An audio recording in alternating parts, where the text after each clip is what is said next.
Buenos días, hoy es 1 de enero, jueves 1 de enero del 2026. Está comenzando un año. Para algunos es una fecha igual que otra. Para mí no, para mí es una época, una fecha muy simbólica, el inicio de algo. El día anterior se cumplió una etapa que era una etapa de inventario, ¿no? Donde nosotros inventariamos lo que hemos sido durante 365 días, o sea, 12 meses, los ensueños que hemos tenido, los fracasos, pero también las veces en que hemos convertido un fracaso en un triunfo. Cuando decimos triunfo, quiero decir pequeños logros.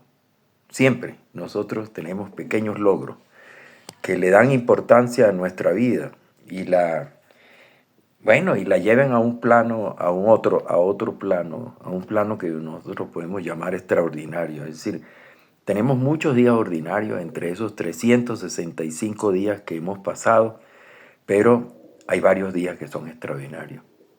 Un día, por ejemplo, de esos 360 de ese año en que hemos conocido, nos hemos enamorado, por ejemplo. Hemos conseguido cumplir un sueño académico. Hemos escrito un libro y hemos presentado ese libro. Hemos escrito unos poemas que nos han satisfecho y sentimos que fueron importantes en nuestra percepción del mundo. Hemos conocido amigos que se han vuelto a lo largo del año inseparables. Hemos conocido también ciudades, hemos viajado, hemos aprendido. Por ejemplo, este año para mí fue muy importante porque establecí contacto con un grupo de filósofos que vivieron hace 2000 años, ¿no? Mucho tiempo, 2000 años.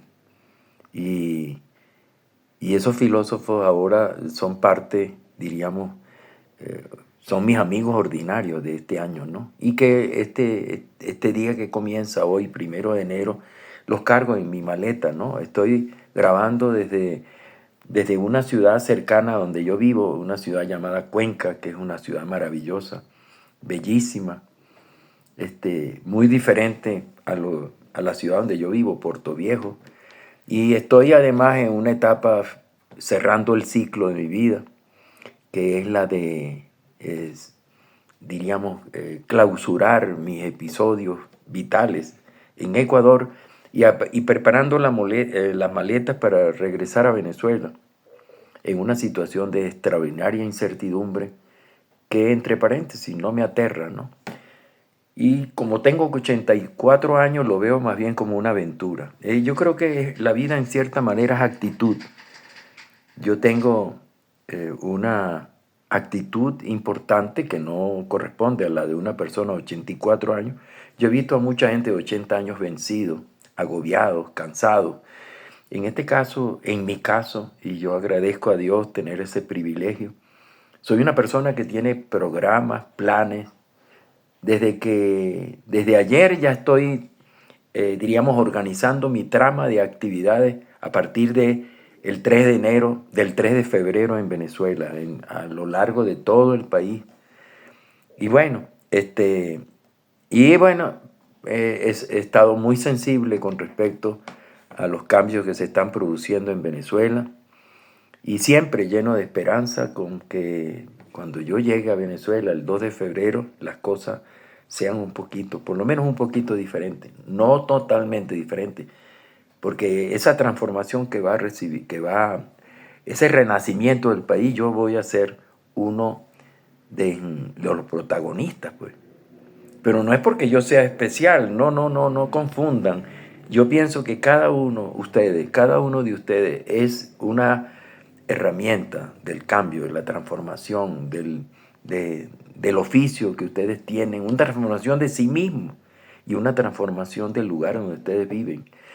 Y creo que eso es el propósito de la vida. Para los que tienen propósito de la vida, es extraordinario tener un propósito, porque los años pasan y uno no envejece con los años que pasan, porque uno siempre tiene una alternativa vital, siempre tiene un reto que lo impulsa y lo rejuvenece, ¿no?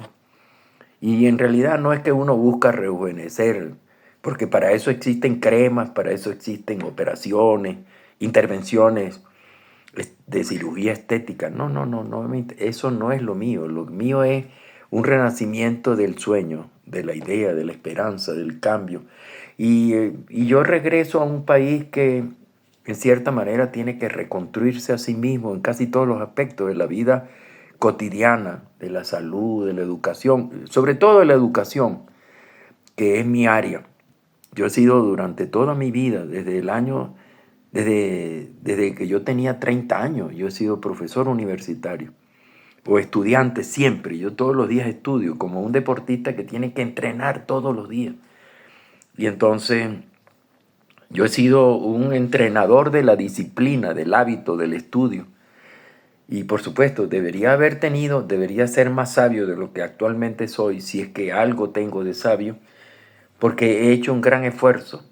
Y por supuesto he acumulado mucho conocimiento en muchas áreas, pero he aprendido a saber, he aprendido a comprender de que esos conocimientos son una pequeñísima parte de lo que debería saber. Debería haber aprovechado mejor mi tiempo para saber más, pero es que el problema es que uno nunca sabe, nunca más de lo que debe saber.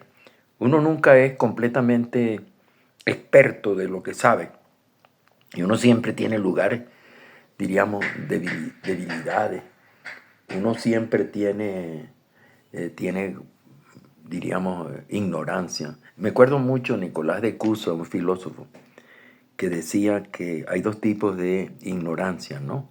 Una ignorancia simple, que es la que tenemos todos, y la otra que es una docta ignorancia. La persona que ha hecho un esfuerzo por construir un conocimiento, pero nunca ha perdido la modestia de entender de que ese conocimiento obtenido es una pequeñísima parte del conocimiento que está ahí escondido y que él tiene que ir descubriendo, como si uno desbrozara el camino en una selva, ¿no?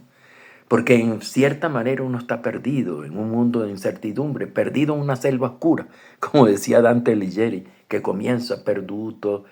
Bueno, a mí me gusta mucho decirlo en italiano, pero ahorita no, presionado por el tiempo, no lo puedo repetir en italiano, pero siempre uno está perdido, perdido. Blas Pascal decía que todos los problemas del ser humano comienzan cuando uno sale a la calle, ¿no? Y se enfrenta a los problemas de la calle. Porque mientras uno está dentro de la casa, uno se enfrenta a los problemas de uno mismo. Uno siempre tiene dos tipos de problemas. Un problema de uno mismo, de su cuerpo, de su formación moral y ética. Y otro problema cuando uno sale, abre la puerta de la calle y se confunde en la multitud. Ahí comienzan otro tipo de problemas, donde están sentimientos ligados a la autoestima, a la reputación, la moral, sentimientos ligados a la empatía, al compromiso, el compromiso social, el compromiso político. La vida va tomando otra dimensión. Y esa es la dimensión de la cual estamos formados todos cuando salimos a la calle. Y nosotros no podemos huir de la sociedad en que nosotros vivimos, porque nosotros somos unos seres muy especiales. Somos unos seres sociales o sociables. Somos además unos seres racionales, seres emotivos, seres simbólicos y seres mortales. Y esa característica o esos atributos de la condición del ser humano no podemos olvidarlo en ningún momento, porque ese es nuestro estímulo para seguir desarrollándonos y descubriéndonos. Y entonces dos dimensiones son importantes en ese proceso, una de conocerse a sí mismo, que yo creo que es la cosa más difícil del mundo. Y no lo digo yo, lo decían personas como, por ejemplo, los grandes filósofos griegos, Aristóteles, por ejemplo, Platón, y lo decían los grandes estoicos también, y muchísimos otros. Lo decía, por ejemplo, Santo Tomás de Aquino, etcétera, etcétera, que lo más duro del mundo es conocerse a sí mismo, porque construirse es que es muy difícil, ¿no? Porque hay muchos, diríamos, elementos oscuros en la vida de uno, y hay muchas limitaciones de uno mismo, empezando las limitaciones propias de nuestro ser individual. ¿Somos suficientemente inteligentes para conocernos a nosotros mismos? ¿O somos inteligentes y no hemos podido descubrir la clave de nuestra inteligencia, etcétera, etcétera? Hay seres que desgraciadamente tienen más limitaciones de las que yo tengo o las que he tenido. Por ejemplo, personas que tienen un porcentaje muy pequeño de habilidades mentales de las que yo he tenido. Hay personas que tienen, diríamos, limitaciones en las percepciones del mundo, el sordo, el mudo, el ciego. Y sin embargo, ellos también tienen sus propósitos de vida, sus planes, y ellos también logran sus éxitos. Eh, y por supuesto, en estos momentos en que nosotros empezamos a construir un nuevo sueño, que es el sueño del 26, pues nos damos cuenta de que hemos de ser agradecidos por vivir donde vivimos, por estar en una situación donde estamos. Yo ahorita estaba viendo película inglesa y le decía a la persona que estaba viendo conmigo la película que somos tan distintos los ingleses y los venezolanos, los entornos en que vivimos. Hay una persona que canta, hay una persona que lee en la película y están en escenarios o en apartamentos que tienen biblioteca. Bueno, yo no tuve eso cuando era niño, ¿no? Eso es una limitación cultural. Hay personas que cantan. Yo tengo una hija que le encanta cantar, pero y estaba viendo a alguien que estaba aprendiendo a cantar y abrió un piano en una casa.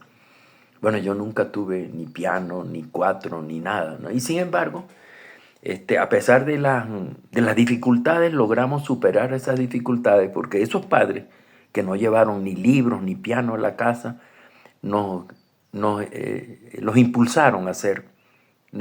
Por ejemplo, yo tenía una mamá que me decía siempre, papá, trata de portarte lo mejor que puedas, trata de aprender, la escuela o la educación es la única vía que tú tienes para superarte.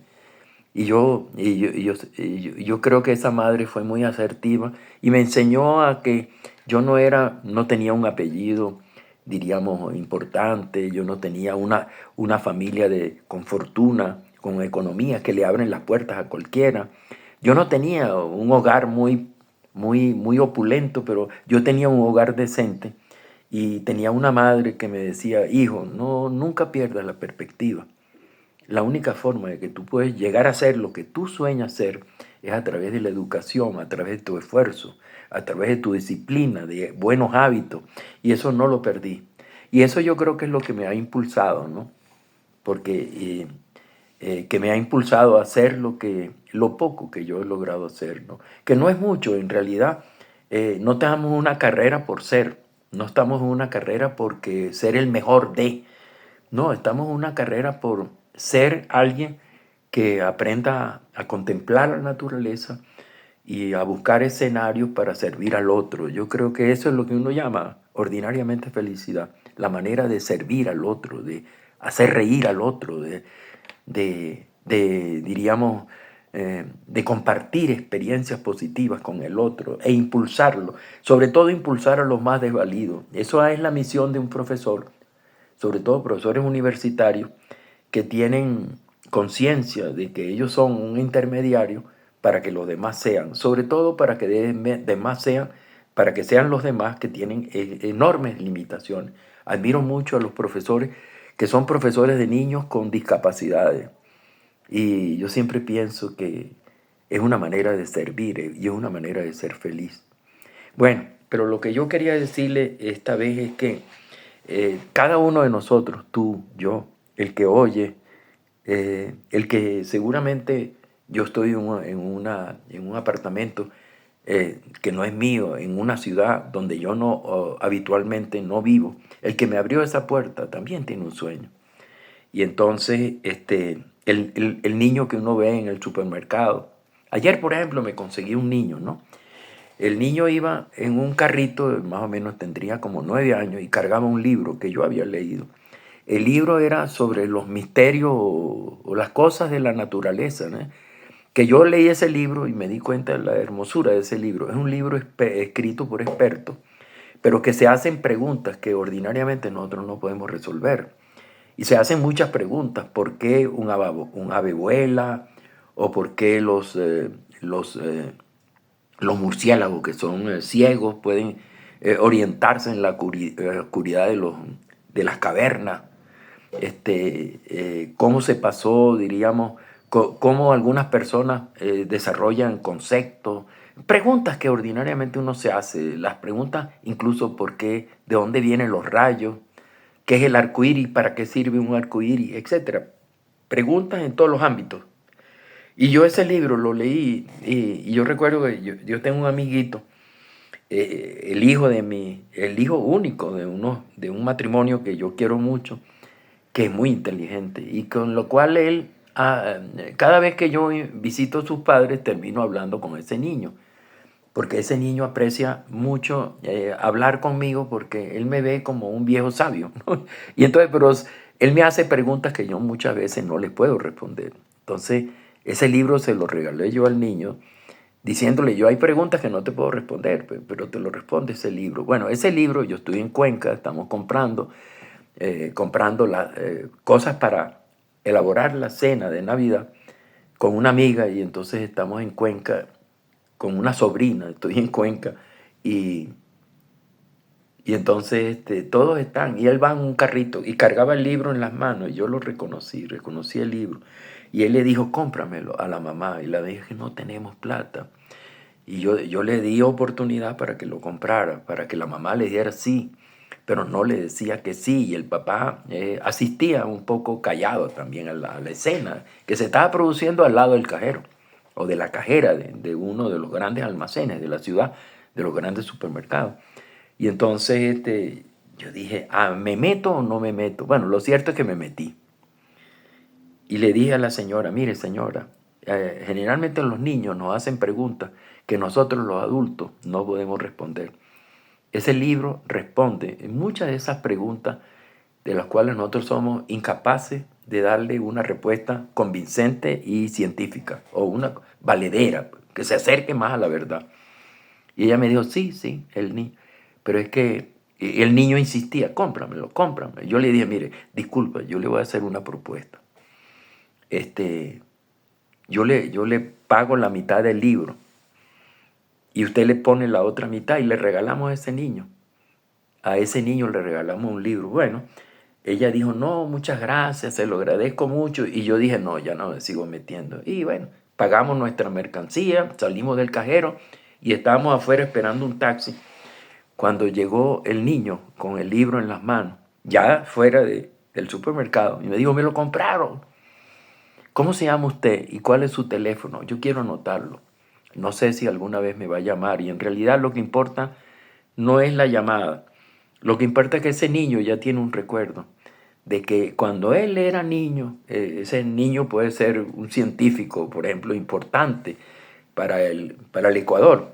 Y entonces él va a recordar que cuando él tenía 10 años y le gustaban mucho los libros, pero que en su casa no había libros, y que él pedía desesperadamente que le compraran un libro que traía en las manos, un señor de barba y de cabello blanco que él no conoce, dijo que él le podía pagar el libro si la señora aceptaba, y mis padres no aceptaron. Y ese niño, pues se le cayó se derrumbó el mundo y yo me fui. Pero ese niño después fue a buscarme en el estacionamiento y me dijo, yo no sé, pero me compraron el libro. Yo le dije, qué bien, deme su teléfono. Y yo le di el teléfono. Y ese teléfono se lo di, no porque es para darle un recuerdo más imperecedero. Un recuerdo de cuando él tenga 50 años y ya yo he muerto, él va a decir, él le va a contar a un amigo, a un escenario, como yo le estoy contando a ustedes, que una vez vio a un señor viejo de pelo blanco y barba blanca en un supermercado y en su casa no habían libros. Entonces el señor ofreció regalarle el libro si la madre aceptaba y la madre no aceptó y dijo definitivamente que no. Pero al final la mamá se sintió culpable y agarró el niño y fueron otra vez y buscaron el libro que lo habían puesto cerca de la caja y todavía permanecía allá. Y ella agarró, entró otra vez y pagó el libro y se lo dio y le dio una gran alegría a ese niño. Bueno, ese niño que recibió esa gran alegría de un señor que no conoce y de una mamá aceptó el ruego de ese señor y que se supo comprender su labor de madre, que bueno, le compraron ese libro y ese fue el inicio para ese niño del desarrollo de un amor por la lectura, y ahora es un gran intelectual ecuatoriano, y le dio una comprensión lectora, le dio un pensamiento crítico y creativo, y ahora él es lo que él es, y que le está hablando a todos ustedes, y les está pidiendo que cuando uno de sus niños pida un libro, regálenselo, porque un libro no es un juguete. Un libro es como la puerta que se abre al mundo del conocimiento, y ese mundo del conocimiento los va a hacer crecer por dentro. Hay dos crecimientos, el crecimiento físico y el crecimiento intelectual. Nosotros tenemos todo el aparataje para el desarrollo del intelecto, ¿no? Pero si ustedes no le dan materia prima para que ese intelecto funcione y opere, entonces eso no van a lograrlo. El libro es un camino, un medio, un vehículo para incentivar la curiosidad, la motivación, lo que va a comenzar un proceso de conocimiento, que es lo que va a hacer de ese niño a alguien completamente diferente. ¿Cuántos niños no tienen un libro? ¿Cuántos niños no tienen un padre comprensivo que les regale un libro?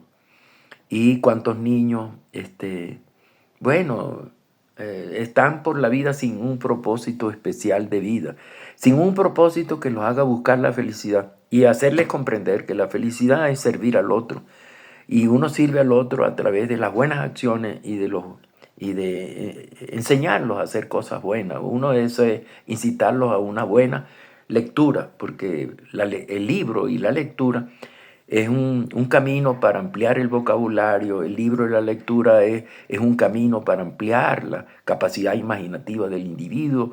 Es un camino también para desarrollar un conocimiento que le permita analizar, que le permita comparar y realizar juicios de valor que son muy importantes para el proceso de toma de decisiones, que lo van a beneficiar no solamente individualmente, sino también socialmente. Es decir, ese niño puede ser una herramienta para el cambio. Y ahora yo comienzo, después de esa introducción. En realidad no va a ser muy grande lo que quiero decirlo, pero es la primera intervención de este año, y quiero decirle que yo soy venezolano, y que a veces somos muchos venezolanos dentro y fuera del país. Hay, diríamos, 30 y más venezolanos, 30 millones de venezolanos dentro del país, que también están luchando por están luchando por crearse un propósito y desarrollar ese propósito y ser mejores. Muchos, y lo están haciendo y lo están logrando. Pero hay 8 millones de venezolanos que salieron y también fueron confrontados de una manera violenta, porque fue una manera violenta, a insertarse en sociedades que muchas veces no los recibieron con los brazos abiertos, como los venezolanos recibimos a los extranjeros desde los años 50 con los brazos abiertos, y construimos una sociedad creativa, alegre, una sociedad que nos enorgullece a todos, y que creó un tipo de persona latinoamericano que llamamos el venezolano, y que nos hace falta ese venezolano, el humor, la comprensión, la empatía de ese venezolano, que siempre trataba o trata uno al extranjero, sobre todo de una manera cálida, y le abría las puertas de su casa. Y le abría las puertas a que esas personas reprodujeran sus condiciones de vida. Eso es lo que se llama un país con las puertas abiertas, la inmigración. Y esa inmigración hizo tanto bien a los venezolanos. Y nosotros somos el resultado de eso, diríamos, de esa mezcla, donde estuvimos los de adentro y los de afuera. Ahora, nosotros estamos afuera mucho. Y lo que vemos es que muchos de esos venezolanos que están afuera, que a veces sufren en las esquinas, que a veces están sin trabajo, que echan de menos a su país, y que hace aproximadamente anoche, hablé con una persona que está en el exterior, viviendo en Francia, estudiando una carrera, y es una persona brillante y muy inteligente, que me asomó la posibilidad, me dijo: caramba, estoy solo y quiero regresar. Y yo le dije: ¿cómo vas a regresar? Has hecho una enorme inversión monetaria, de afecto, una inversión de proyectos individuales. No puedes renunciar a eso, no puedes. Tú no puedes, porque tú estás construido para ser una herramienta del cambio. Y entonces se me ocurrió que buena parte de los venezolanos que triunfan afuera y adentro, pero sobre todo los afuera, que son más visibles, porque triunfan en escenarios muy competitivos, son herramientas para el cambio de una Venezuela que lo va a necesitar y va a necesitar su inspiración para reconstruir un nuevo país. Vamos a construir un nuevo país. No esperen volver a construir la Venezuela del pasado. No, no. Es una Venezuela diferente la que vamos a construir. Porque las personas que van a construir esa Venezuela son distintos. Y ellos van a construir una Venezuela. Ellos son las herramientas del cambio transformador, del país nuevo que se va a empezar a construir. Y bueno, y que va a construir sus propias normas, sus propias conductas. Y bueno, ese país está representado por muchos de los logros. Un rector de una universidad muy importante de Estados Unidos que se graduó en una universidad venezolana y es venezolano. Un atleta, y aquí no hago distinción de ideología, hago distinción de esfuerzo. Una atleta maravillosa que, diríamos, logró marcas internacionales que nunca se habían logrado con su salto. Un cantante que cantaba en los coros de un gran venezolano, del sistema musical, del sistema de orquesta musical, y que era una persona pobre y que no tenía prácticamente, ya había llegado hasta donde iba a llegar en Venezuela. Y no sé qué pasó, no, pero hubo un tránsito a un escenario distinto. Y en poco tiempo, en menos de un año cambió su destino y su vida.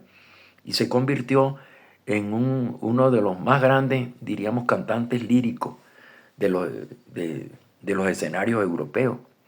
Otro como, ese sí tiene nombre y apellido, porque fue uno de los primeros. Nosotros siempre teníamos referentes de ejemplo, referentes ejemplos como los beisbolistas venezolanos, los cantantes venezolanos, eran referentes, pero esos referentes muchas veces no tuvieron suficiente empatía para ayudar a los que estaban afuera, ayudar a convertirse en referentes de los niños que ahora tienen 8 o 10 años diciendo, él es venezolano, si él pudo, yo también pude. No, ellos nunca hicieron ese intento, o no fue muy claro. Pero nosotros tuvimos extraordinarios pintores que sí fueron referentes. Por ejemplo, Soto, Cruz Diez, referentes en música, cantantes, instrumentalizadores. Por ejemplo, qué extraordinario ejemplo, el de Gabriela Montero en el piano, o por ejemplo, el de Simón Díaz en la música típica o tradicional venezolana. Sí lo tuvimos también grandes cocineros, lo hemos tenido. Pero ahora estamos en una etapa donde las personas han logrado grandes triunfos también. Una muchacha que vendía fruta en un mercado venezolano del interior de Venezuela y ahora forma parte de coros de grandes movimientos corales europeos. Un muchacho que estaba en Dudamel, por ejemplo, Gustavo Dudamel, que llegó a ser, diríamos, uno de los grandes, diríamos, directores de orquesta actuales. Aunque siempre es decir, yo pienso que Dudamel, por ejemplo, y muchos otros que lograron, Carolina Herrera, que lograron representarnos dignamente, hermosamente a Venezuela en escenarios internacionales, nunca fueron tan consecuentes con los que se quedaron afuera, pero ahora hay una generación diferente y ahora tenemos la oportunidad de demostrarle a los venezolanos que se quedaron afuera, adentro, sobre todo los niños venezolanos de hoy, que carecen de grandes referentes internacionales que se preocupen por ellos.